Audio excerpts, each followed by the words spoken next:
Hallelujah hallelujah hallelujah the এপষ্টেল চেনেলত স্বাগতম জনাইছোঁ। আজি এই ভিডিঅ'খনত এজন ছাত্ৰ প্ৰভু যীশু খ্ৰীষ্টৰ প্ৰতি থকা বিশ্বাসৰ ওপৰত চুটিকৈ কাহিনী ক'ম। সেই কাহিনীটো হয় বহু বছৰ আগৰ এখন গাঁৱৰ। সেই গাঁওখনত প্ৰায় 10,000 মানুহে বসবাস কৰিছিলে আৰু প্ৰায় লোকসকলে খ্ৰীষ্টান আছিল।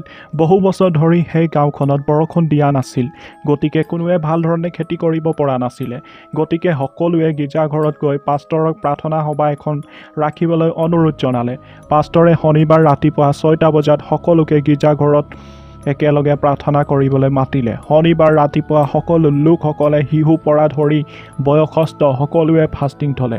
ৰাতিপুৱা 6টা বজাৰ পৰা প্ৰাৰ্থনা আৰম্ভ হ'ল আৰু প্ৰায় দিনৰ 1টা বজালৈকে প্ৰাৰ্থনা চলিলে। সেই সময়ত পাষ্টৰে 5 বছৰৰ ছাত্ৰ এজনক লক্ষ্য কৰিলে। সেই ছাত্ৰজনৰ ওচৰত ছাতি আছিল। পাষ্টৰে আচৰিত খাই নিজৰ মনতে ক'লে, বৰষুণৰ দূৰ পৰা কোনো নাম নাই আৰু সেই ল'ৰাটো ছাতি লৈ আহিছে। পাষ্টৰে সেই ল'ৰাটোক সুধিলে, তুমি ছাতি কিয় আনিছা? বৰষুণটো চোন দিয়াই নাই। সেই ল'ৰাটোৱে মুচুকি হাঁহিৰে উত্তৰ দি ক'লে, ছাৰ, অলপ পাছত ঈশ্বৰে এনেও বৰষুণ বৰষাবই, সেইকাৰণে ঘৰ যাওঁতে মোক তিতিব মন নাই, তিতিলে বেমাৰ হ'ব, গতিকে মই ছাতি লৈ আহিছোঁ। সেই ল'ৰাটোৰ বিশ্বাস দেখি পাষ্টৰে একদম আচৰিত খাই গ'ল আৰু জোৰকে হালেলুয়া ক'লে আৰু আনফালে বৰষুণ লাহে লাহে দিবলৈ আৰম্ভ হৈ গ'ল। সেইদিনা সেই গাঁওখনত বহুত ধুনীয়াকৈ বৰষুণ হ'ল আৰু সকলো মানুহবোৰে আনন্দৰে ঈশ্বৰক ধন্যবাদ জনালে। সেই ঘটনাটোৰ পৰা আমি কি শিকিব পাওঁ?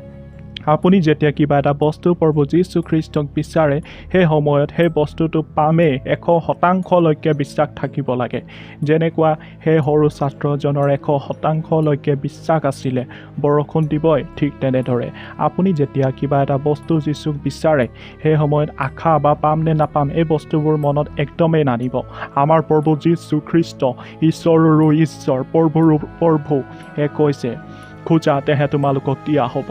হে বিশ্বাসীসকল, যীশুৱে কোৱা নাই আশা কৰিবা, যীশুৱে কৈছে পাবাই। সেইকাৰণে বিশ্বাসীসকল, কিবা এটা বস্তু যীশু খ্ৰীষ্টক বিচাৰিছে, বিশ্বাস কৰিব আৰু ধৈৰ্য ধৰিব, সেই বস্তুটো আপুনি নিশ্চয় পাব।